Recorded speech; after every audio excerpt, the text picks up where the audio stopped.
केवढे घडून गेले स्वतःच्या कामात, त्यांना अगदी जगाचं भान सुद्धा राहिलेलं नाही. आपल्या माणसासोबत काम करताना सगळं विसरून जाणं यासारखी सुंदर गोष्ट नाही आहे जगात.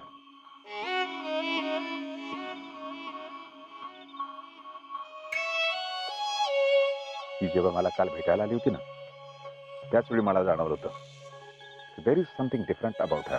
तिच्यात काहीतरी वेगळंपण आहे. तिच्या डोळ्यात विलक्षण जादू आहे, ओसंडून वाहणारा उत्साह आहे. तसं तर प्रत्येक स्त्रीमध्ये असतं. असतं, आय अग्री. पण तरीही ती वेगळीच वाटते. बघ ना, इथं असणारा प्रत्येक जण मला घाबरत असतो. माझ्या पदामुळे म्हण किंवा मला मान द्यायचं म्हणून म्हण किंवा काही असेल, पण ही मात्र तिच्या मनातली गोष्ट सांगताना बिलकुल डगमगली नाही.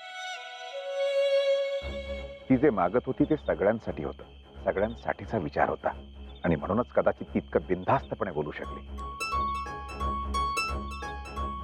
दीप्ती, अशी माणसं खूप कमी असतात जी स्वतः आधी दुसऱ्याचा, सगळ्यांचा विचार करतात. तिची गोष्ट मला फार आवडली. I like it. या मुलीत स्पार्क आहे.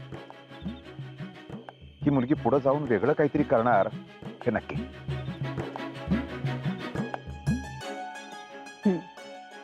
शीतल आहेच अशी, सगळ्यांना आपलंसं करणारी. पण तुम्हाला माहितीये, गावाकडे अशा कितीतरी मुली आहेत, पण त्यांना योग्य दिशा मिळत नाही. आता योगायोगाने म्हणा किंवा नशिबाने म्हणा, शीतलचं अजिंक्य सोबत लग्न झालं, म्हणून ती आली इकडं आणि आपल्याला कळलं एवढंच. अगं असं काय करतेस? अजिंक्य सुद्धा काही साधा सुद्धा जवान नाहीये. दीप्ती, कसं आहे ना, माणसाच्या डोळ्यात कळतं. अजिंक्यला पाहिल्यानं ती जाणवतं तिला पुढं काहीतरी करायचंय, पुढं जायचंय. मग देशासाठी उद्या प्राण गेले तरी 72.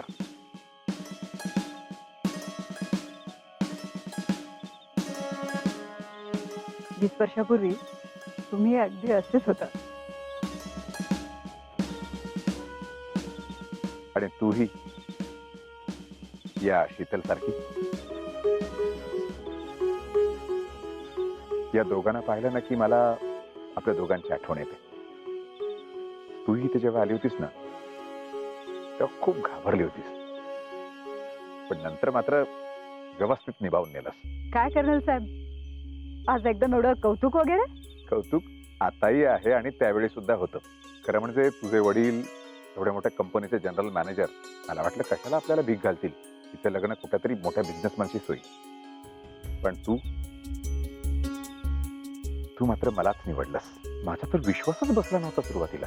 मग म्हटलं बास, आता आणखी काही नको.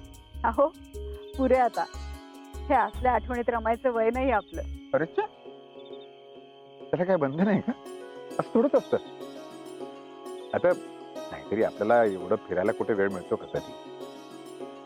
आता थोडासा वेळ मिळाला म्हणून आला विचार मला. आणि खरं सांगू का तुला, आणि मलाही शीतलबद्दल असंच वाटतं की तिला निर्णय घेताना अशाच अडचणी आल्या असतील, पण ती ठाम राहिली असेल तिच्या निर्णयावर. खरं बोलताय तुम्ही. देशाच्या छोट्या छोट्या भागातून मुलं येतात आणि आर्मी जॉईन करतात. हजारोच्या संख्येत मुलं येतात, आर्मी जॉईन करतात, पण त्यांच्या पाठीशी, त्यांच्याशी लग्न करायला मुली मात्र उभ्या राहत नाही. त्याचं दुःख वाटतं. हजारोंच्या संख्येनं मुलं आर्मी जॉईन करतात, तेवढ्यात मुली सुद्धा खरं उभ्या राहायला पाहिजे. ते इथं आल्यावर त्यांचं कुटुंब सांभाळण्यासाठी. तसं झालं तर त्यांना आणखी ऊर्जा मिळेल, आणखी उमेदीने ते काम करू शकतील. म्हणून शीतल सारख्या मुलींची ना समाजाला गरज आहे. शीतल सारख्या, तुझ्यासारख्या, आणि प्रत्येक फौजीच्या बायको सारख्या.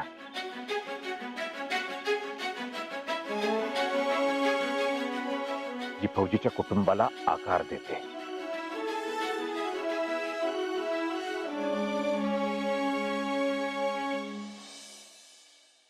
काय झालंय भैया?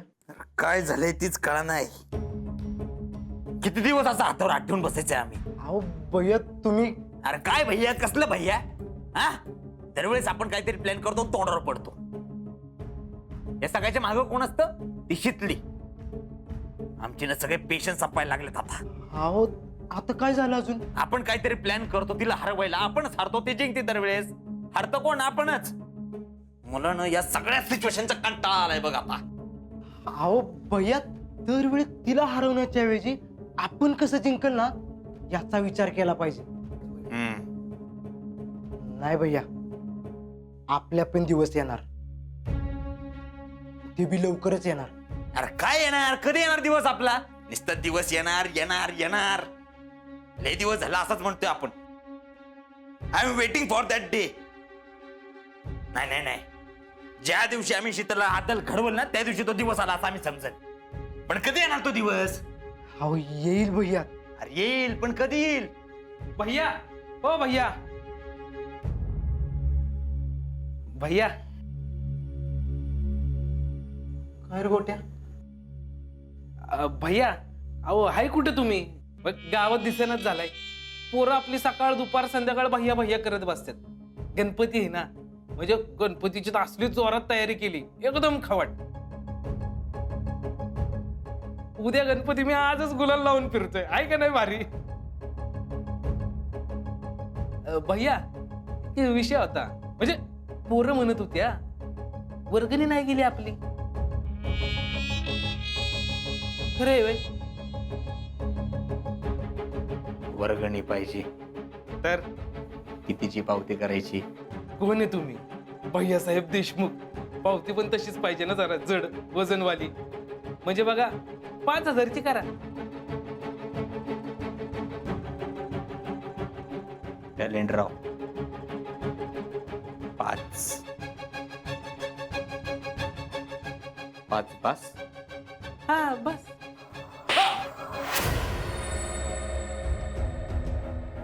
आईला तुम्हाला वर्गणी लागल्यावर माझी आठवण येते काय?